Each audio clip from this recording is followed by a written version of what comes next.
그 후에 예수께서 나가사 레위라 하는 세리가 세간에 앉아 있는 것을 보시고 나를 따르라 하시니 그가 모든 것을 버리고 일어나 따르니라. 레위가 예수를 위하여 자기 집에서 큰 잔치를 하니 세리와 다른 사람이 많이 함께 앉아 있는지라. 바리새인과 그들의 서기관들이 그 제자들을 비방하여 이르되 너희가 어찌하여 세리와 죄인과 함께 먹고 마시느냐. 예수께서 대답하여 이르시되 건강한 자에게는 의사가 쓸데없고 병든 자에게라야 쓸데있나니 내가 의인을 부르러 온 것이 아니요 죄인을 불러 회개시키러 왔노라. 그들이 예수께 말하되 요한의 제자는 자주 금식하며 기도하고 바리새인의 제자들도 또한 그리하되 당신의 제자들은 먹고 마시나이다. 예수께서 그들에게 이르시되 혼인집 손님들이 신랑과 함께 있을 때에 너희가 그 손님으로 금식하게 할 수 있느냐. 그러나 그날에 이르러 그들이 신랑을 빼앗기리니 그날에는 금식할 것이니라. 또 비유하여 이르시되 새 옷에서 한 조각을 찢어 낡은 옷에 붙이는 자가 없나니 만일 그렇게 하면 새 옷을 찢을 뿐이요 또 새 옷에서 찢은 조각이 낡은 것에 어울리지 아니하리라. 새 포도주를 낡은 가죽 부대에 넣는 자가 없나니 만일 그렇게 하면 새 포도주가 부대를 터뜨려 포도주가 쏟아지고 부대도 못 쓰게 되리니 새 포도주는 새 부대에 넣어야 할 것이니라. 묵은 포도주를 마시고 새 것을 원하는 자가 없나니 이는 묵은 것이 좋다 함이니라. 오늘 말씀 제목이 죄인을 부르러 왔노라 라는 제목입니다. 2025년 새해 누가복음 또 새로 계속해서 진행되고 있습니다. 오늘 죄인을 부르러 왔노라 라는 말씀을 함께 나누는데요. 어떻습니까 여러분? 새해가 왔는데 날마다 똑같은 하루고 똑같이 보이는 해지만 또 우리가 기분이 다르죠. 또 마음도 다르고 그러면서 저는 자주 이야기를 하지만 여러분과 저는 아무것도 보이지 않는 길을 가고 있습니다. 맞죠? 그래서 가다가 두렵기도 하고 놀라기도 하고 또 생각지도 않은 일들이 덜컥덜컥 올 때는 뭐 좀 황당하기도 하고 또 왜 그런가 싶기도 하고 그게 우리의 인생의 길인 것 같아요. 어쩔 수가 없는 것 같아요. 그래서 우리에게 중요한 것은 다 질문하잖아요. 올해 어떻게 살아야 되지? 나는 어떻게 살아야 되지? 우리가 인생을 길로 제일 많이 표현하기가 좋잖아요. 나 어디로 가야 되지? 어떻게 가야 되지? 어디로 가야 되지? 이런 질문들을 굉장히 많이 하죠. 이런 질문 안 하시는 분들은 조금 아직 우리 아이들이라든지 좀 철이 덜 드셨든지 뭐 그러셨겠죠. 근데 다 그런 질문을 안 할 수가 없어요. 근데 우리에게 정확한 답을 이미 올해 주셨습니다. 아니 올해 주신 게 아니라 우리는 평생 받았죠. 자, 이 질문입니다. 우리는 대부분 어디로 갈까라는 질문을 많이 하는데 중요한 것은 맞지만 어디로 가는가가 중요하죠. 당연히 누구가 갈까? 우리 이게 중요한 거죠. 복음 가진 우리에게는 이게 답입니다. 어디로 갈까는 정해져 있고요. 누구가 갈까?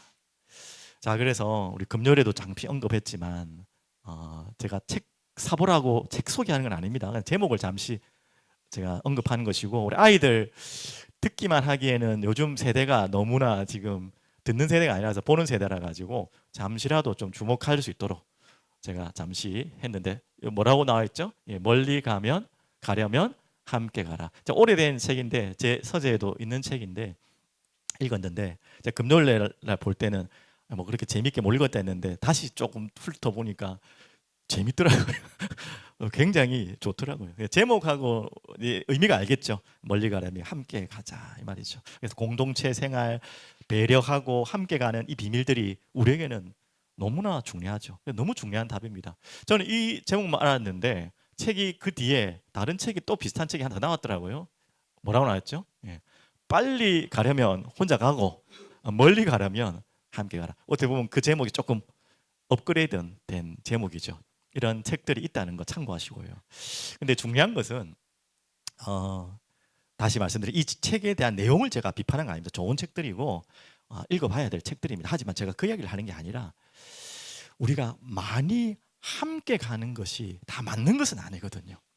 다시 말씀드립니다. 누구와 함께 가는 것이 중요한 것이지 많은 사람들과 함께 가는 게 중요한 게 아니에요. 그 많은 사람들이 그 누구 되시는 주인 되신 주님과 함께 가면 문제가 없는데, 아무리 많은 사람들이 가더라도 주님이 그곳에 안 계신다면 그것은 지옥의 길이죠. 멸망의 길이죠. 그래서 우리는 많은 사람들이 가는 곳에 몰려 있는 걸 좋아하잖아요. 왜? 그래, 그나마 안전해 보이니까. 많은 사람들이 가는 길이 편안해 보이고 안전해 보이고 그래도 보증됐다 생각하잖아요. 절대 그것은 기준이 아닙니다. 우리의 기준은 많은 사람의 기준이 아니라 누구와 함께 갈 것인가, 이게 다죠.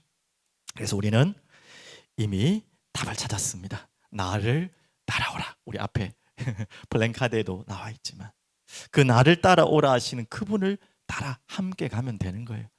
그분이 어떤 분이길래 그분과는 함께 해도 됩니까? 길을 아시는 분이라 했죠. 길이 없을 때는요, 길을 내시는, 바다에도 강을 내시는, 바다에도 길을 내시고 광야에도 길을 내시는 분이죠. 또 더 감사한 것은 길이 없기 때문에 자신의 몸을 찢으시면서 피 흘리시면서 길이 되어주신 분이셨죠. 그분을 따라가면 됩니다. 그분이 참 기쁨의 근원이고요, 참 평안의 근원이고요, 참 행복자, 참 사랑의 근원이시죠. 그분과 함께 가면 돼요. 우리 많은 사람과 함께 가는 거 좋겠죠. 이분과 많은 사람이 함께 가면 되는데 주님 없이 많은 사람이 함께 가는 것은 아무 의미가 없어요. 차라리 혼자 가더라도 주님과 함께 간다면 그곳은 행복한 길이죠. 그것이 바른 길이죠. 맞죠? 여러분 꼭 기억하시고요. 그래서 또 우리 주셨지 않습니까? 이렇게 간다면 네가 어디로 가든지 내가 너와 함께 하리라.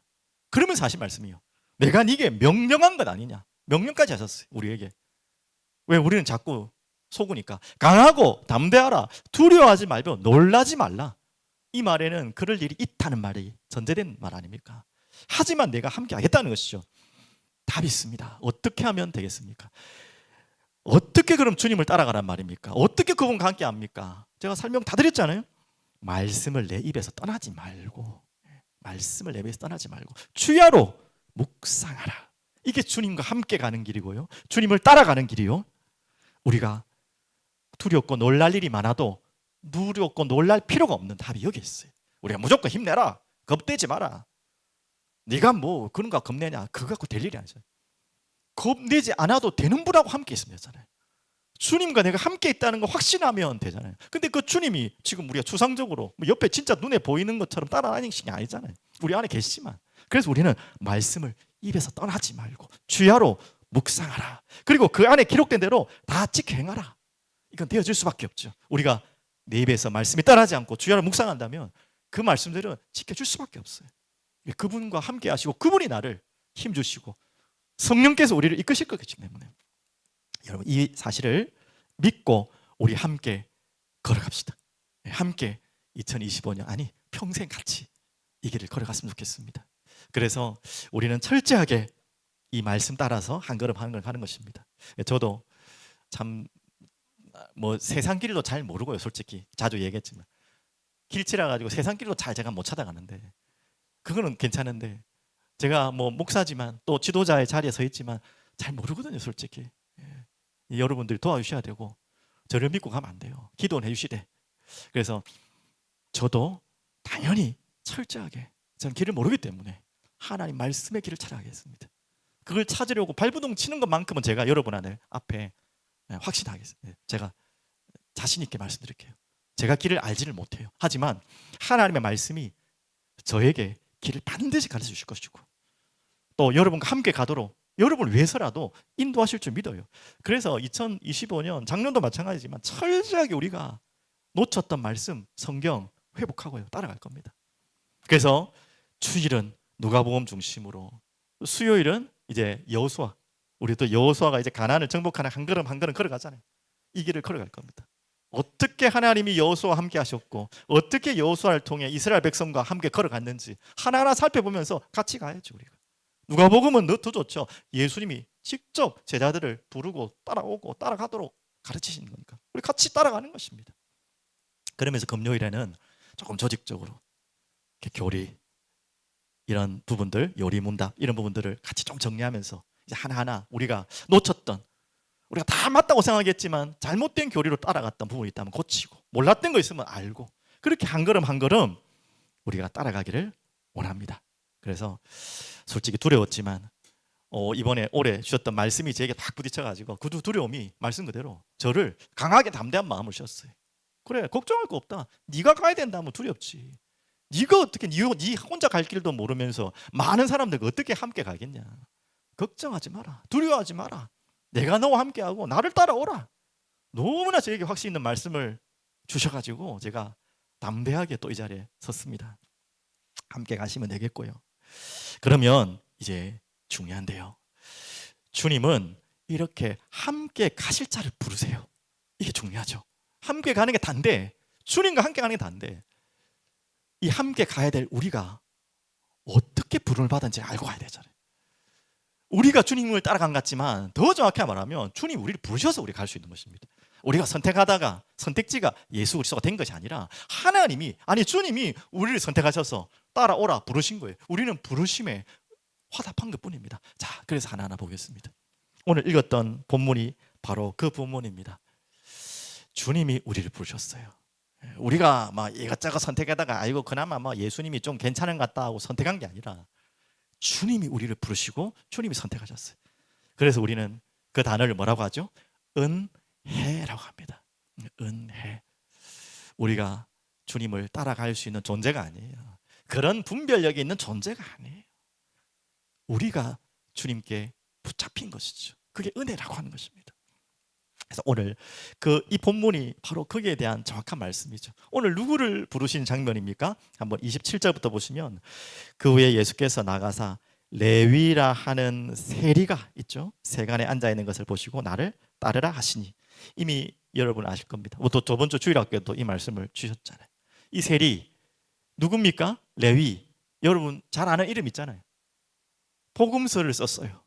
사복음서를 쓴 사람 중에 한 명입니다. 모르면 안 되는데, 어른들도 모르네. 큰일 났다. 우리 아이들 기억나야 되는데. 마자로잖아요. 그렇죠. 와, 생각지도 않은 우리 예찬이가 마태, 맞아요. 마태입니다. 마태복음을 쓴 그 제자 마태. 근데 누구라고? 직업이 세리. 뭐 세무공무원, 세관, 뭐 세무공무원 지금이야 뭐 지금 뭐 존경받고 인정받는 직업이지만 이때는 뭐 한마디로 창녀 취급받는, 깡패 같은 취급받는, 아시잖아요. 로마에 어떻게 보면 숙주같이 들러붙어가지고 세금을 걷는데 이들이 심부름했죠. 그런데 뭐 가난한 사람은 좀 적게 걷고 많이 돈 많은 사람 많이 걷고, 이게 우리가 일반적인 원칙인데 그게 없어요. 무조건 많이 다 걷어가지고 그 남은 유익을 자기가 다 취하는 악덕 어떻게 보면 사람이죠. 그래서 아예 그냥 인간 취급을 못 받는 사람이 세리였어요. 그 중에 한 인물이 마태. 근데 하나님이, 예수님이 같은 분이 말이지만 부르셨어요. 이게 은혜죠. 이게 얼마나 큰 은혜입니까? 자, 그러면 이 부르심의 대상은 하나님의 은혜예요. 여러분과 저를 부른 것도 여러분이 뭘 좀 깨끗하고 잘나고 뭘 잘해서 절대 아니라, 여러분과 저를 부른 이유는요, 마태를 부르신 것처럼 아무 가치 없는 인생이었고 정말 쓸모없는 인생이었지만 여러분의 과거를 보고 여러분을 부른 게 아니라는 거예요. 여러분 과거 하는 거 보니까 야, 쟤는 좀 살아온 게 그래도 괜찮아, 한 불러봐야겠다. 아니에요. 착각하지 마십시오. 그러면 오늘 지금 여러분 보시고 그래, 지금은 뭐 과거는 좀 그래도 오늘은 그래도 좀 괜찮네, 그래서 불렀어요? 아닙니다. 왜 뭐 끄떡하신 분 계시면 안 돼요. 오늘도 아니에요. 지금 말고 여러분의 무엇을 보고 부르셨어요? 미래를 보고 부르신 것입니다. 마태가 지금 그 과거의 모습을 보고 예수님 왜 부르십니까? 그 오늘 지금 모습이 너무 깨끗해가 불렀습니까? 아니에요. 미래를 보고 여러분을 부르신 것입니다. 여러분 꼭 기억하셔야 돼요. 그래서 여러분 아이들도 마찬가지. 여러분 아이들 볼 때 지금을 보면 안 돼요. 과거는 뭐 얼마 없기 때문에 볼 것도 없지만 미래를 보고, 항상 우리 모든 사람 다 마찬가지. 주님이 우리를 보셨던 것처럼 우리는 그 눈으로 세상을 보고 사람을 봐야겠죠. 자, 그런데 여기서 또 더 나아서 하나님의 은혜 받은 자의 특징이에요. 우리가 한 게 아니에요. 자, 그렇게 은혜 받은 자는 이렇게 반응하게 돼 있어요. 여러분도 어떻게 보면 그렇게 해야 되고 그렇게 해서 이 자리까지 왔겠죠. 어떻게 된다고요? 모든 것을 버리고. 참 특징이죠. 그 앞에도 이미 봤지 않습니까? 우리 마태복음 4장 19절도 봤지 않습니까? 주님이 부르셨을 때 그 부르심에 반응하는 자들의 특징이 뭐였다고요? 모든 것을 버리고. 이건 진짜 내가 가진 모든 재산도 버리고 그런 그냥 좁은 의미의 그 의미가 아닙니다. 맞죠? 이 모든 것을 버리고 오늘 보십시오. 그렇게 레위를 불렀습니다. 아무 가치 없는 인생을. 그런데 그 마태 레위가 반응을 어떻게 했습니까? 28절 그가 모든 것을 버리고 일어나 따르니라. 자, 이게 또 은혜 받은 사람의 결론입니다. 여러분과 제가 이렇게 되길 원합니다. 또 이렇게 되어서 이 자리에 온 줄 믿습니다. 자, 그러면 조금만 더 살펴보면 이 모든 것을 버리고라는 의미를 조금 더 설명드리기 위해서 어차피 여러분 누가복음 펴고 계시니까 제가 불편하게 안 해드릴게요. 누가복음만 볼게요. 18장 조금만 넘겨볼까요? 우리 아이들도 누가복음 18장 18절부터 30절까지. 아유, 너무 제가 긴 본문을 적었네요. 짧게만 한번 설명드려 보겠습니다. 18절 보면요, 자, 이 부분을 설명하기 위해서 어떻게 보면 모든 것을 버리고 오지 못하는 한 반대 예화를 든 것입니다. 자, 부자 청년이 나왔습니다. 보십시오. 어떤 관리가 물어 이르되 선한 선생님이여 내가 무엇을 하여야 영생을 얻으리까? 18절 질문은 너무 중요했어요. 하지만 19절 예수께서 이르시되 네가 어찌하여 나를 선하다 일컫느냐? 하나님 한 분에는 선한 이가 없느니라. 20절 내가 계명을 안 하니 간음하지 말라, 살인하지 말라, 도둑질하지 말라, 거짓 증언하지 말라, 내 부모를 공경하라 하였느니라 여짜오되. 이렇게 말씀하니까요, 이것은 내가 어려서부터 다 지켰나이다. 아이고, 참 제대로 살았네요. 참 과거가 참 깨끗하고 참 아름답네요. 맞죠? 22절 예수께서 이 말을 들으시고 이르시되 네가 아직도 한 가지 부족한 것이 있으니 내게 있는 것을 다 팔아 가난한 자들에게 나눠주라. 예수님이 왜 이렇게 말했겠습니까? 이유가 있는 거예요. 시험인 게 아니라 테스트하는 부분도 있죠. 그리하여 하늘에서 네게 보화가 있으리라. 그리고 와서 나를 따르라 하시니. 자, 이걸 좁은 의미로 생각하면 안 돼요. 그러면 예수께로 가려면 내 집도 팔고 모든 걸 팔아야지만 예수께로 갈 수 있단 말이냐? 그 말이 아니라는 것을 자, 이 뒤에 넘어가 주면 되겠습니다. 23절 그 사람이 큰 부자이므로 어떻게 반응했죠? 이 말씀을 듣고 아멘 해야 되는데 심히 근심하더라. 그리고 24절 예수께서 그를 보시고 이르시되 재물이 있는 자는 하나님의 나라에 들어가기가 얼마나 어려운지 하면서 쭉쭉쭉쭉쭉쭉 자, 이야기를 합니다. 결국은 이 사람이 모든 재산을 팔고 주님을 따랐습니까? 안 따랐습니까? 예, 근심하고 돌아간 것으로 끝났습니다. 자, 그래서 이 청년은 모든 것을 버리지 않았기 때문에 안 됐다, 그 말 하는 것이 아닙니다. 그거 이전에 제가 한번 여전에 설명할 텐데 왜 예수님은 이런 율법의 몇 개 조항들을 던졌을까요? 이 청년은 뭐 했다고 했죠? 자기가 다 지켰대요. 몰라요. 진짜로 철저하게 바리새인 유대인처럼 이렇게 하나하나 했는지 몰라요. 하지만 그 율법의 진짜 본질이 뭐죠? 하나님 사랑, 이웃 사랑. 맞죠? 이게 율법의 본질이잖아요. 이걸 지키지 않았던 것입니다. 안 그렇습니까? 자기는 다 지킨 것 같지만 결국 그 본심은 이 하나님 사랑, 이웃 사랑 지키지 않았던 것입니다. 자기는 다 지켰다고 하지만 그것을 딱 꼬집어 준 거죠. 그래서 예수님이 이 청년에게 유도하고 싶은, 깨닫게 하고 싶은 메시지는 뭐냐면 다 지킬 수 없다는 거예요. 그래서 결국은 이 청년한테 받고 싶은 대답이 뭐냐면 나는 죄인으로서이다. 이 청년은 근데 뭐라고 했다고요? 나 다 지켰어요. 나 선해요. 나 완벽해요. 지금 그렇게까지 이야기 안 했지만 그런 어투거든요. 근데 보니까 그럼 재산 팔아봐라. 일부러 더 말한 거죠. 근데 안 되는 거죠. 맞죠? 결국 뭐예요? 네가 지켰다고 하는 그 모든 율법 본질은 다 놓쳤다는 거예요. 네가 지키지 않았다는 것이죠. 지킬 수 없다는 것을 또 설명하는 것입니다. 그래서 뭐예요? 너는 죄인이다 라는 것을 말해주시고 메시지 하려는 건데 이 청년은 나는 다 했는데요, 아무 문제 없는데요, 이렇게 나온 것이죠. 자, 제가 왜 이렇게 어렵게 지금 설명을 진행하고 있냐면 또 한 가지는 제가 바로 옆에 보면은 시간이 없어서 말 안 했겠지만 삭개오가 있습니다. 삭개오 이야기는 다 아시죠? 하필이면 또 직업이 마태와 같은 직업이네요. 세리입니다. 아주 키가 작으신 분이고 예수님을 보려고 막 왔는데 안 보이니까 나무에 올라가. 그 예수님이 내려오라 하시고 그 삭개오의 집에 들어가죠. 그때 삭개오가 예수님을 만나고 어떤 반응이 일어나죠? 자신이 가진 재산 절반을 가난한 자에게 다 나눠주겠다. 자기가 잘못한 건 모든 거 하겠다. 이 말은 그러면 전부를 드려야지 뭐 절반만 드리면 예수님 됩니까? 지금 그 이야기 아니라 했잖아요. 이 삭개오의 고백은 뭐라고요? 나는 죄인입니다. 주님, 제가 죄인입니다. 제가 가진 거 있다면, 가난한 자에게 내가 억울하게 했다면 다 회개 고백이에요. 어떻게 보면 맞죠? 하지만 부자 청년은 회개 마음이 없어요. 나는 깨끗한데요, 나는 지금 잘했는데, 나는 어긴 거 하나도 없는데, 지금 그렇게 얘기한 거예요. 예수님이 말씀하시고 싶은 건 우리 인간이 어떻게 완전한 자가 있습니까? 다 죄인이고 다 회개하고 주님께로 와야 되는데, 오늘 그것입니다. 모든 것을 버리고 왔다는 말은 뭐냐면 내가 가진 재산, 모든 직위, 명예 다 버리라, 그런 의미를 넘어서 나는 죄인입니다. 내가 가진 거 아무 가치 없습니다. 나는 그래서 주님 없이는 못 삽니다. 나는 주님 없이 살 수 없는 존재입니다. 이걸 삭개오는 고백을 한 것이고요, 이 부자 청년은 하지 않았던 것입니다. 율법을 잘 지켰냐 안 지켰냐 그 얘기를 하는 게 아니잖아요. 정말 율법을 지키려고 할수록 깨달아지는 게 있어야 돼요.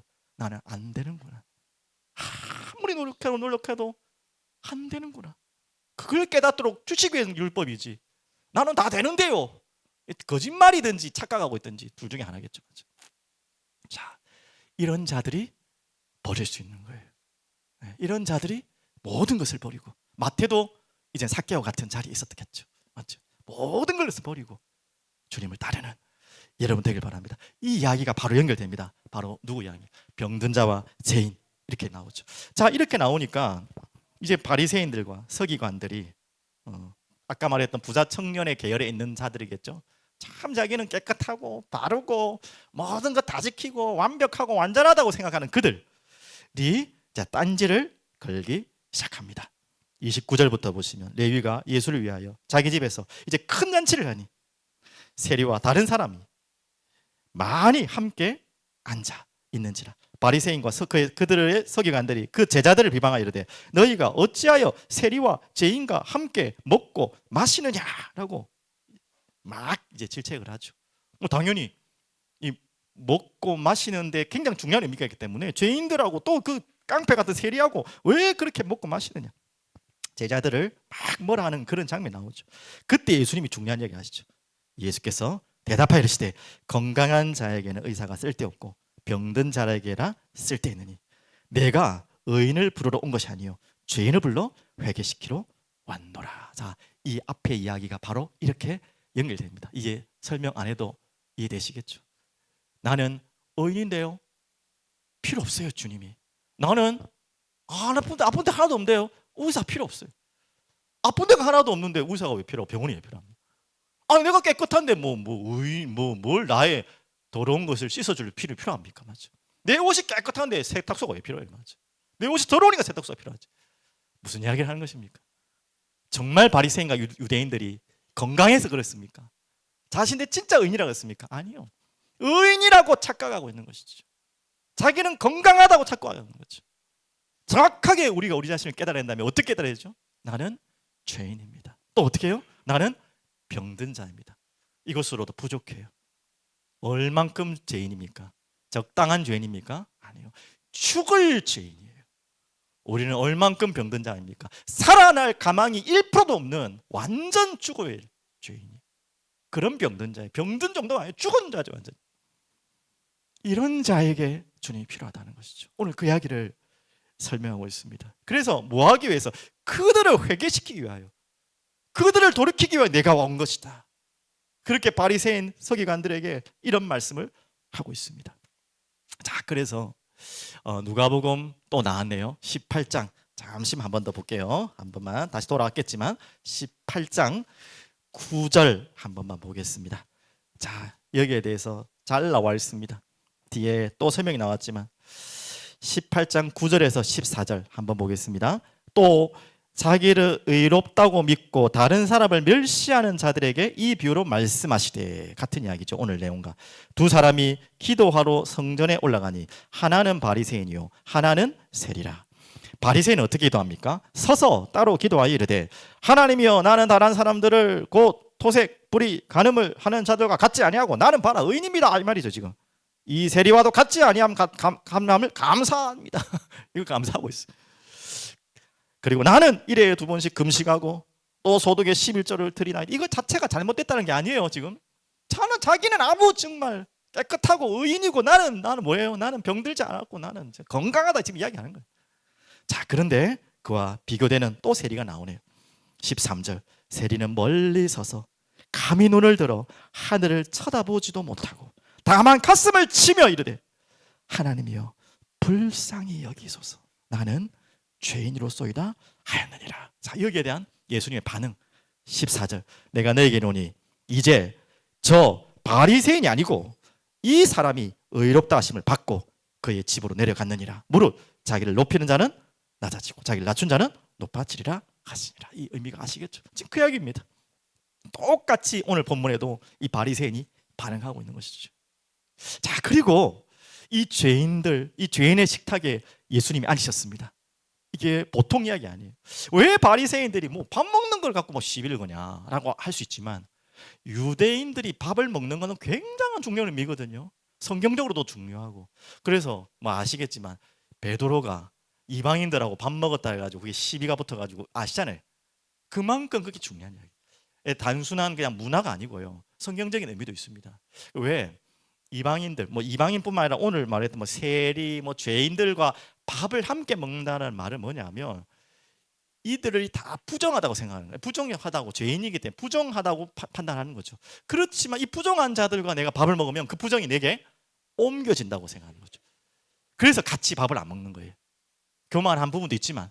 그런데 왜 그럼 예수님은 이런 죄인들, 실제적으로도 죄인들이죠, 또 영적으로 말할 필요 없고 왜 밥을 먹습니까? 이 식사를 하는 게 단순하게 교제하고 막 아이고 친하게 한번 지내보자 이게 아니.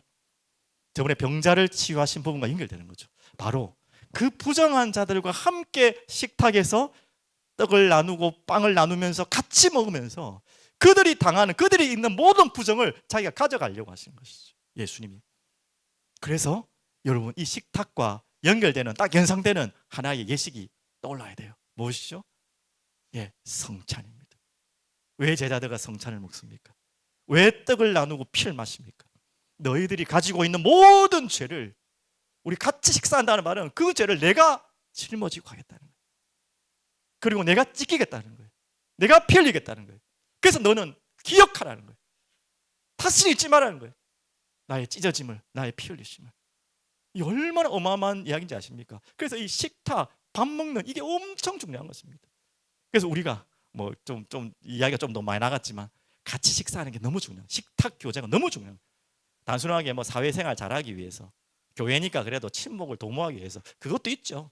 그걸 넘어서 이 식사를 나누는 것 자체가 함께 한다는 거예요. 그리고 예수님과 함께 식사한다는 건 어떤 의미인지 알겠죠?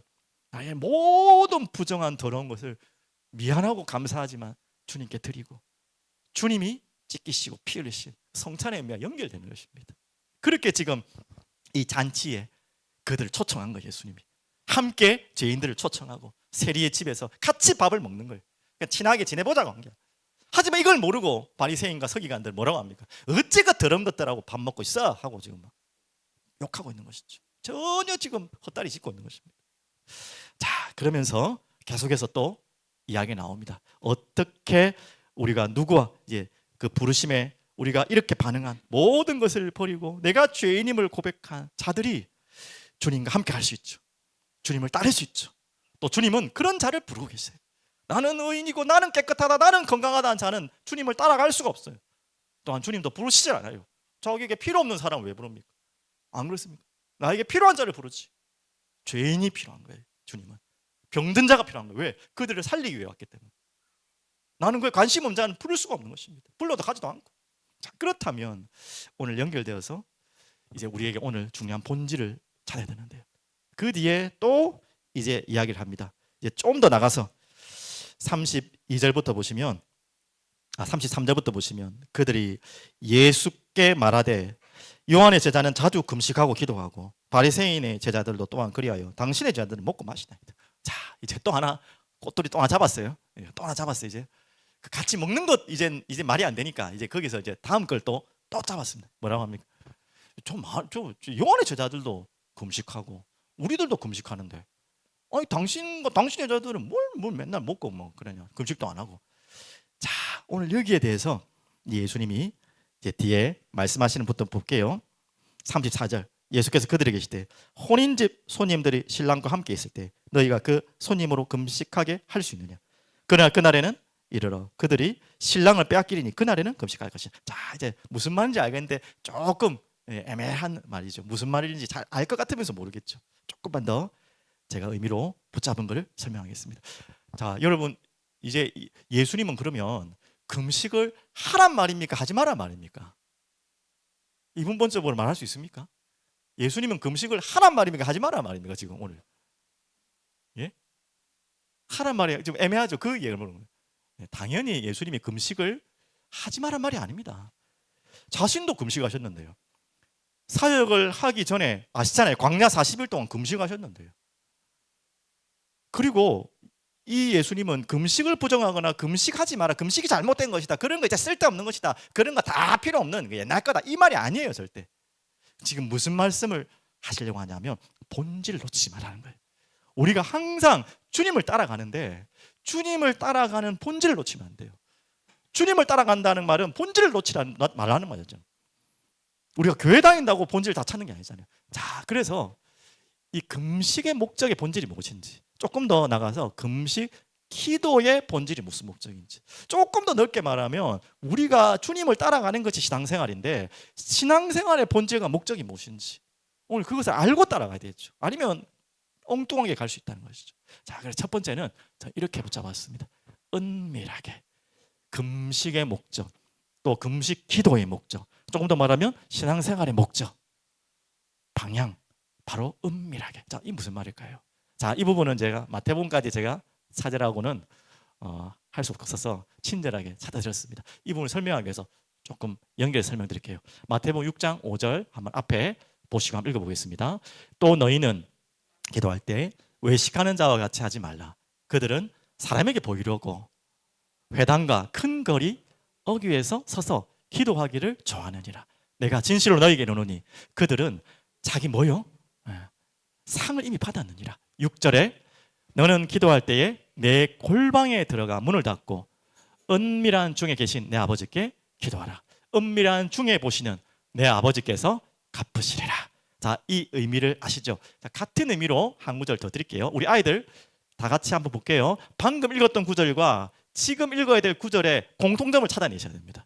자, 같이 읽겠습니다. 이제 더 구체적으로 금식에 대해 나옵니다. 금식할 때 너희는 외식하는 자들과 같이 슬픈 기색을 보이지 말라. 그들은 금식하는 것을 사람에게 보이려고 얼굴을 흉하게 하느니라. 내가 진실로 너에게 이르노니 그들은 자기 상을 이미 받았느니라. 비슷한 말씀이죠.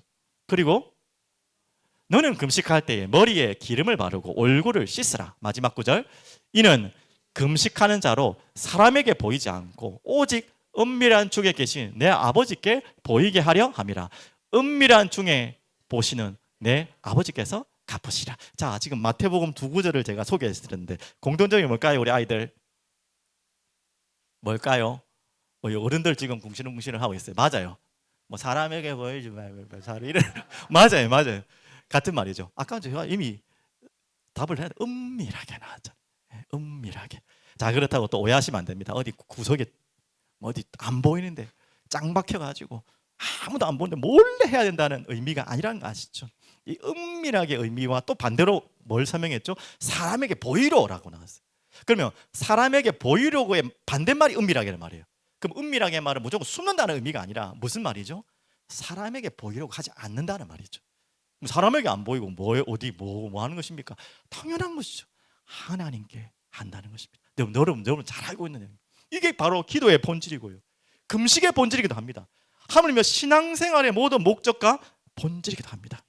은밀하게 사람에게 하는 것이 아니라 하나님께 신앙생활의 본질. 그러면 거꾸로 얘기해 볼까요?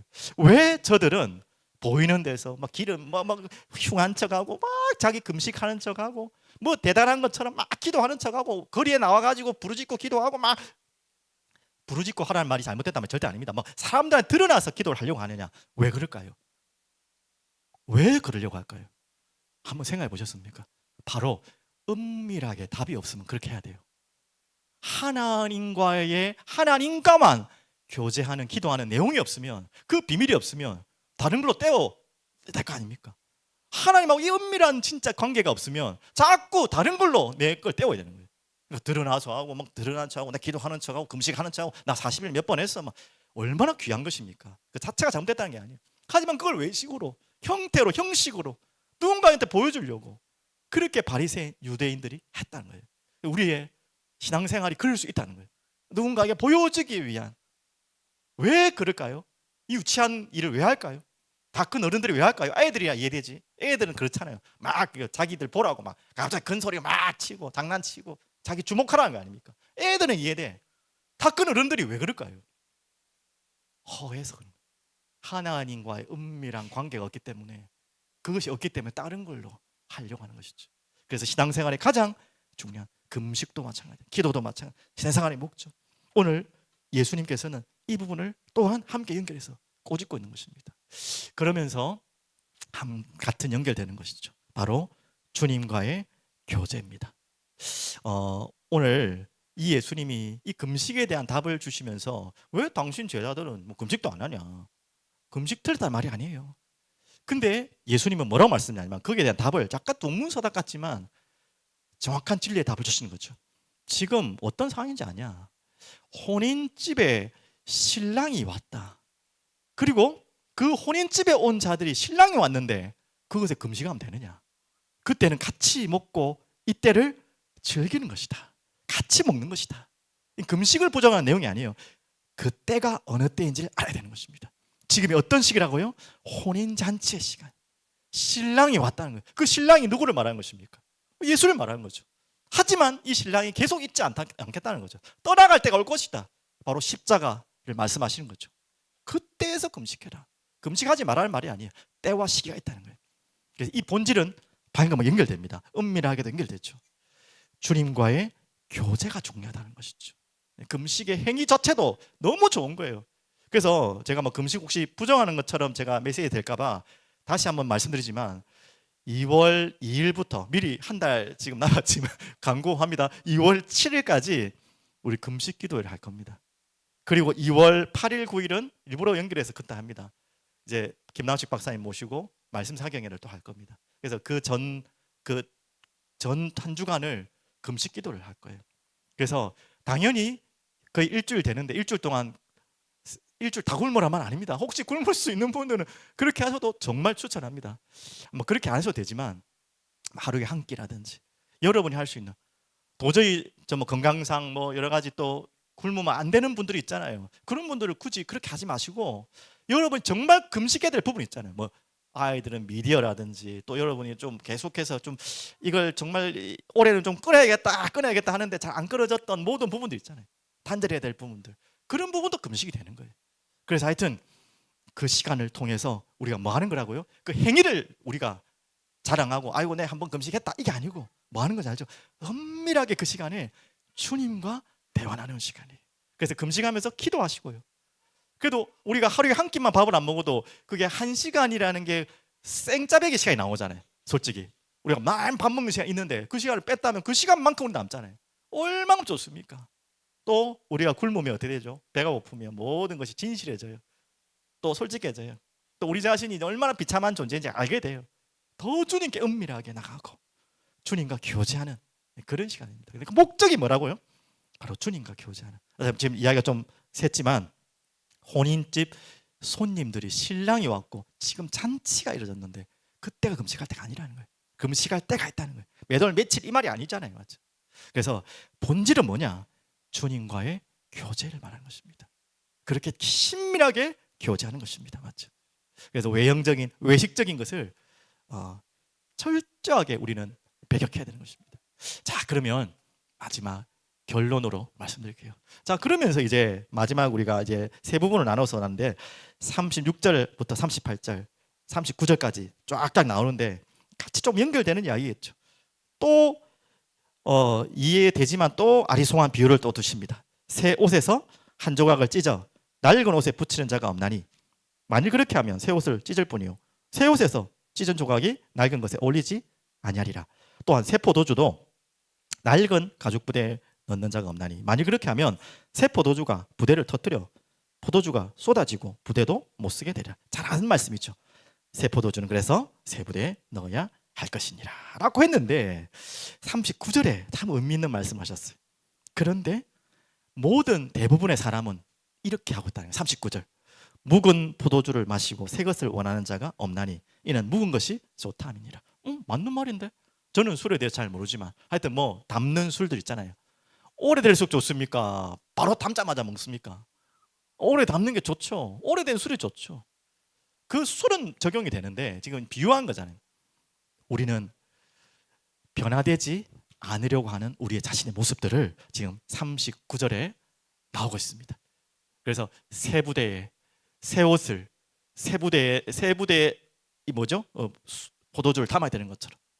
왜 큰 부대는요, 조금 상식적으로 이야기하면 저도 몰랐는데 이게 탄력이 없어요. 탄력이 있어야 되는데 가죽을 하잖아요. 그러니까 이 뭡니까? 무슨 성이 많습니까? 이 발효된 산성이 많겠죠. 발효되어 있으니까 탄력이 없는 그런 가죽 부대에다가 넣어버리면 터져버리는 그 이야기예요. 하지만 새 부대는 탄력이 좋으니까 이게 안 터지는 거죠. 그래서 새 부대에 담는 것이고, 새 옷에 누가 또 옷을 찢어가지고 혼옷을 또 붙이냐 이 말이죠. 자, 그래서 먼저 좀 가볍게 먼저 나가면 또 우리 아이들 지루할까봐 사진 하나 넣었습니다.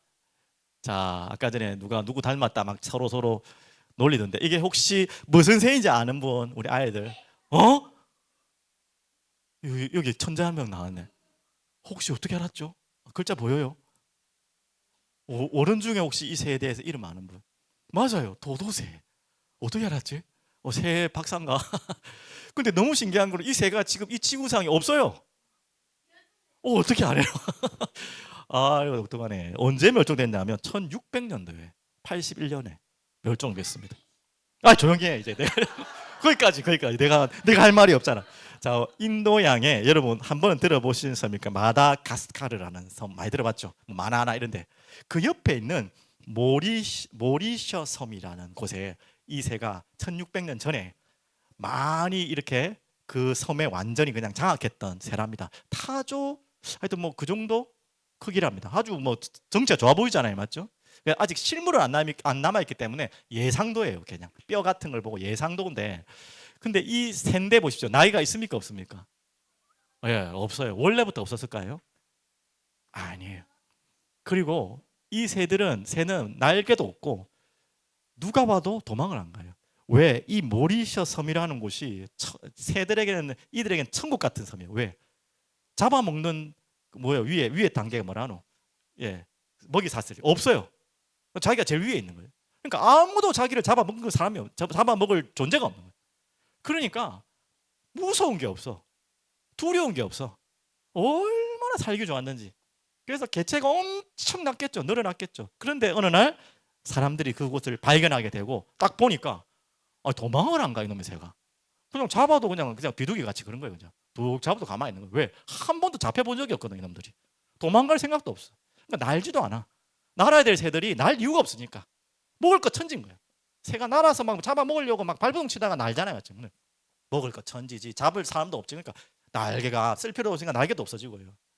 잡아먹을 게 너무 많으니까 또 자기를 죽이는 사람이 아무도 없으니까 방어를 안 하는 거예요. 다 잡아먹혀버렸어요. 그때 아까 다 알고 있네요. 그래서 1681년에 멸종이 됐어요. 제가 하나 더 넘긴다는 거 안 넘겼네. 자, 저곳에 저 섬입니다. 인도양에 있는 마다가스카르 옆에 모리셔 섬, 조그마한 섬. 저기에 이제 발견하고 이 새를 다 잡아먹으려 버려가지고 완전히 다 멸종됐어요. 타조 계열이니까 얼마나 맛있겠습니까? 살도 많고 맞죠. 자, 지금 무슨 이야기를 하는 것입니까?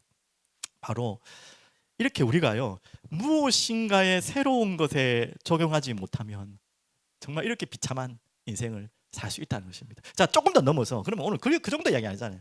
우리가 이 복음을 받았다는 것은요, 날마다 새로워지는 것입니다. 복음의 본질이 달라진다는 말이 아니에요. 본질은 바뀔 수가 없죠. 하지만 이 복음은 생명이고 하나님의 말씀은 묵혀있는 글이 아니기 때문에, 살아있는 말씀이기 때문에 같은 말씀을 보더라도 오늘 보는 거랑 내일 보는 거 또 달라요. 올해 보는 거랑 내년에 보는 게 또 달라요. 신기하죠. 우리의 생각이 달라지는 것도 있겠지만 그게 바로 살아있는 말씀이고 복음은 살아있기 때문입니다. 근데 우리는 그거에 대해서 반응하지 못하고 매일 그게 그거 같고 우리는 변하지 않고 매일 그러고 있다면 왜 그럴까요? 여러분 한번 고민해 보셔야 됩니다. 2025년 시작을 하는데 고민해 보셔야 돼요. 나는 신앙생활을 몇 년을 한 것 같은데 왜 하나도 나는 지금 돌아볼 때 모르는 부분도 있겠지만 별 변화가 없냐? 변화는 그냥 퇴행되고 있는 거 아니냐? 뭔가 문제 있는 거 아닙니까? 맞죠? 그럼 오늘 한번 말씀을 한번 되새겨 보면요, 정말 내가 죄인이라고 주님 앞에 고백한 적이 있나? 여기부터 질문해 보십시오. 나는 혹시 사람들 앞에 말 안 하지만 나는 아무 문제 없다고 생각하고 나는 깨끗하다 생각하고 문제라고 생각해도 적당한 문제를 생각하지 내가 죽을 만큼 죄인이고 내가 완전히 죽어야 될 환자임을 한 번이라도 내 자신을 보고 깨달은 적이 있냐? 여러분 그걸 한번 거기서부터 시작하셔야 돼요. 그리고 그게 된다면 모든 것을 버리고 주님을 따라야 되는데 그런 고백을 내가 한 번이라도 한 적이 있냐? 여러분 여기에 대해서 다시 한번 살펴보셔야 돼요. 여러분 그렇게 시작하셔야 돼요. 그리고 여러분 기도하고 많은 신앙생활을 하지만 정말 내가 뭔가 그냥 누군가의 타성에 젖어서 남한테 잘 보이려고까지 안 했더라도 그런까지는 안 하더라도 사람 앞에 서지 않았더라도 타성에 젖어서 그냥 끌려서 온 거 아니냐? 그렇게 지금까지 신앙생활 한 거 아니냐? 내가 은밀하게 주님과 대화 나누고 교제하고 설레고 기쁘고 하나님의 말씀을 깊이 묵상하고 방금 말했던 것처럼 이게 이론이 아니라 아니 어제 봤던 말씀인데 오늘 보니까 왜 또 다르지? 성경 구절은 그대로인데 왜? 말씀이 살아있고 내가 살아있으면 반응이 오고 스파크가 일어나야 되는데 누군가가 하나는 죽은 거겠죠. 복음이 죽은 건 아니겠죠. 말씀이 죽은 건 아니겠죠. 그러면 내가 뭔가가 지금 죽었든지 굳었든지 둘 중에 하나겠죠. 계속해서 생동감이 나야 되는데 한번 살펴보셔야 됩니다. 지금 바리새인과 유대인들의 문제를 예수님이 이렇게 집어넣은 겁니다. 성경을 그렇게 안다고 너희들이 그렇게 읽고 암송하고 막 외우고 또 오해하시면 안 돼. 이게 틀렸단 말 아닙니다. 해야죠 당연히. 근데 그것을 가지고 안주하고 살아있는 하나님의 말씀으로 교제하고 그것을 겉으로 외식으로만 하고 있는 이 바리새인들에게 하는 말 아닙니까? 복음은 그런 것이 아니다. 과거의 율법에 묶여있는 복음이 아니다. 당연히 구약에는 율법을 통해 복음을 설명하셨죠. 이제 율법을 넘어 이제 예수 그리스도 자신이 복음이고 이제 장차 다시 오실 그리스도를 기다리는 계속 복음은요 진전되어지는 것입니다. 본질이 바뀌는 것이 아니라 그렇게 우리가 가야 되는데 되지 못하는 거 있다면 우리 2025년 다시 한번 깊이 여러분 하나님 앞에 기도하시고 질문하시고 또 여러분이 할 수 없기 때문에 은혜 달라고 간구하시고 새로 시작하시길 바라겠습니다.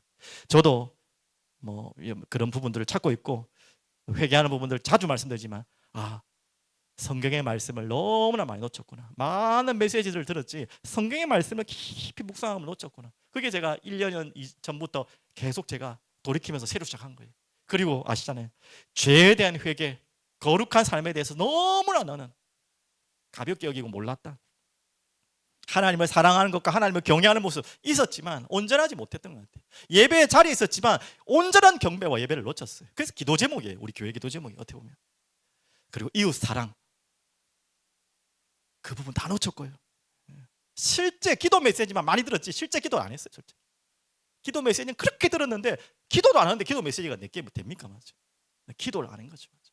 이런 제 마음속에 헌부대 옛 것들이 있었습니다. 오늘 저 말고도 여러분에게 여러분 자신이 지금 뭔가 새롭게 받게 될 분이 있다면 주님 앞에 성령께서 깨닫게 하고 기도하고 새롭게 주님을 따라가는 말씀을 따라가는 한 해 시작되기를 간절히 축복드리겠습니다. 기도하겠습니다. 주님 감사합니다. 찬양합니다. 새롭게 다시 우리를 바라보며 이 말씀을 통해 우리 자신이 누구와 함께 그리고 그분을 따르는 우리의 자세와 우리의 모습들을 다시 돌이키며 다시 확인하며 다시 새롭게 시작하기를 원합니다. 주님 은혜를 주시옵소서. 우리의 능력과 힘으로 불가능하오니 주님 성령의 감동과 깨달음과 말씀의 역사가 우리 마음 영혼 가운데 새겨지게 하시고 우리를 온전히 변화시켜 나가 주시옵소서. 간구하오니 주님 역사하여 주시옵소서. 예수 그리스도 이름으로 기도드립니다. 아멘.